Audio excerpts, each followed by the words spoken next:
we're going to run through the individual cow menu option on energy balance with NMR. We have three options available to look at individual cow results here, by energy balance, energy intake, or a table of data. But first let's have a look at the energy balance graph. This is a scatter plot that shows the spread of the individual cows within your herd. The results are shown against the energy balance bands, which show the potential change in body weight on a daily basis. We also split the results by first lactation or second lactation and greater, because heifers will have a different energy balance profile because they're still growing. On average, we see heifers take about a week longer to get back into positive energy. We can find who the cows are by hovering over the dot, which will bring up their line number.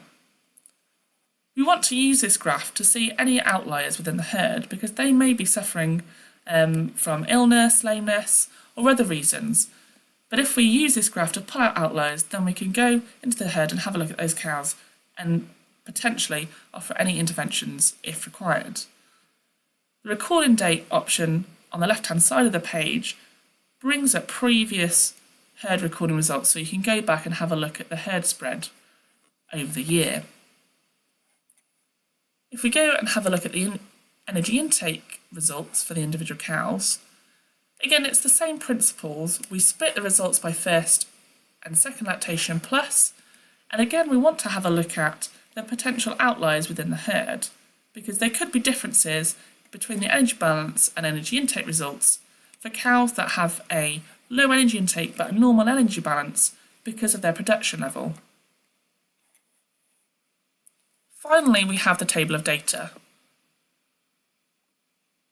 And this brings up animals' previous three energy balance results.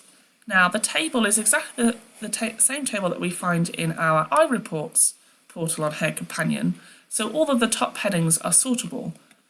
The table is sorted by line number as default, but I like to go in and sort by days in milk because it makes the results easier to read.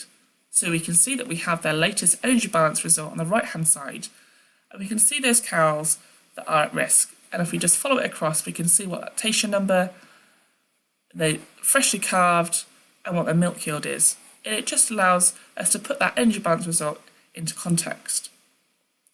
As we scroll down, we can see cows that will have calved last month and to see how they've improved their energy balance status.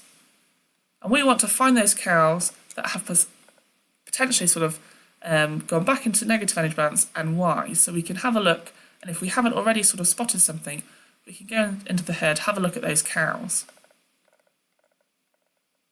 We can also sort by all of these headers, so we can have a look at your